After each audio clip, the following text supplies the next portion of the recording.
என்னதான் அந்த நவீன மிஷின் தென்னை மரத்துக்கு பிரச்சனை தர காண்டாமிருக வண்டு அப்புறம் சிவப்பு கூன் ஒன்று ரெண்டத்தையும் போட்டு தள்ளினாலும் இந்த கருத்துல கொஞ்சம் உண்மை இருக்கிறது நம்ம வாஸ்தவம் வந்தோம். அதுக்கு முன்னாடி மண்பானையில மணக்க இருக்கிறது என்னன்னு பார்த்தோம்னா நம்மளோட தோட்டத்திலேயே நம்ம காண்டாமிருக வண்டுக்கு ஒரு டிராப்பர் ரெடி பண்ண போறோம். நவீன மிஷினை ஓரமா வச்ச கையோட மண்பானை கூடவே 200 கிராம் அன்னாச்சி பழம், 300 கிராம் ஆமணக்கு புண்ணாக்கு, பானை முக்காவாசி முங்குற அளவுக்கு நல்லா குளிய தோண்டிட்டு அப்படியே அதுக்குள்ள ஆமணக்கு புண்ணாக்க போட்டு 3 லிட்டர் தண்ணியை ஊத்துன கையோட நம்ம நறுக்கி வச்ச அன்னாச்சி பழத்தோட கொஞ்சம் அப்புறம் அன்னாச்சி பழத்தை சேர்த்து கொஞ்சம் உள்ள போட்டு நல்லா கிண்டி பூச்சி எதுவும் உள்ள போகாத மாதிரி மூடி வச்சோம்னு வச்சுக்கோங்களேன். 4வது நாள் திறந்து பார்த்தோம்னு வச்சுக்கோங்களேன், நல்லா அந்த மாதிரி மணக்க ஃபிளேவரோட ரெடி ஆயிருக்கும் நம்மளோட ட்ராப். இந்த பவர்ஃபுல்லான வாசனைக்கு காண்டாமிருக வண்டு உள்ள விழுந்துரும். கூடவே இளநீ அப்புறம் அந்த தேங்காயில் உள்ள நெட்டையும் லேசாக வெட்டி போட்டோம்னா இன்னும் வாசனை இருக்கும். அப்படி நம்ம பண்ண எக்ஸ்பெரிமெண்ட்ல மாட்டுது என்ன பார்த்தீங்கன்னா கண்ட வண்டெல்லாம் வருது, காண்டாமிருக வண்டை காணும். நம்ம ட்ராப்ல என்ன பிள்ளைன்னு தெரியல, ஒருவேளை நீங்க தெரிஞ்சா கமெண்ட்ல சொல்லுங்க. கொடுத்த காசுக்கு அதிகமாக கூறதா அந்த நவீன மிஷின் மேல ஒரு புகார் இருக்கு. காரணம் என்னன்னா, இப்போ உதாரணத்துக்கு பார்த்தீங்கன்னா நம்ம தென்னந்தோப்பை சுத்தி பக்கத்துல நெருக்கமா நிறைய தென்னந்தோப்பு இருக்குன்னு வச்சுக்கோங்களேன். அந்த நேரத்தில் அந்த ஸ்மெல்லுக்கு அட்ராக்ட் ஆகி பக்கத்து தோப்புல இருக்க வண்டு கூட படையெடுத்து வரதுக்கு வாய்ப்பு இருக்கு. அதுல பார்த்தீங்கன்னா 40 to 50% வண்டு இந்த டிராப்புக்குள்ள மாட்டிக்கிடும். மிச்சம் இருக்கிற பக்கத்துல இருக்க மரத்துல பாஞ்சிச்சுன்னு வச்சுக்கோங்களேன், நமக்கு தான் டேஞ்சர். அதனால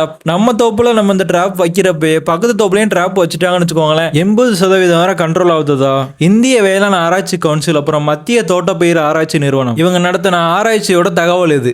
அடுத்து சிலர் பண்ற தப்பு என்னன்னா, டிராப் டைரக்டா கொண்டு போய் தென்னை மரத்திலே கட்டுதாங்க. அது கடிக்க வந்ததே அந்த மரத்தை தான், அதிலே கொண்டு போய் கட்டினா அந்த மரத்தை கடிக்குமா இல்ல டிராப்புக்குள்ள விழுமா? அதனால நம்ம தோப்புல இந்த நவீன மிஷின் யூஸ் பண்ணுதான்னு வச்சுக்கோங்களேன், தென்னை மரத்துல இருந்து ஒரு 20-30 அடி தள்ளி நம்ம தோப்போட நடுப்பகுதியில் வச்சோன்னு வச்சுக்கோங்களேன், நம்ம தோப்புக்குள்ளே நடமாடிட்டு இருக்க வண்டை ஓரளவுக்கு பிடிச்சிடலாம். இது வரைக்கும் நம்ம சொன்ன தகவல் ஏதாவது விடுபட்டு இருந்தாலோ ஒருவேளை தப்பா இருந்தாலோ உங்களோட பதிவு வரவேற்கப்படுது. நெக்ஸ்ட் வீடியோல சந்திக்கலாம். until then Tata.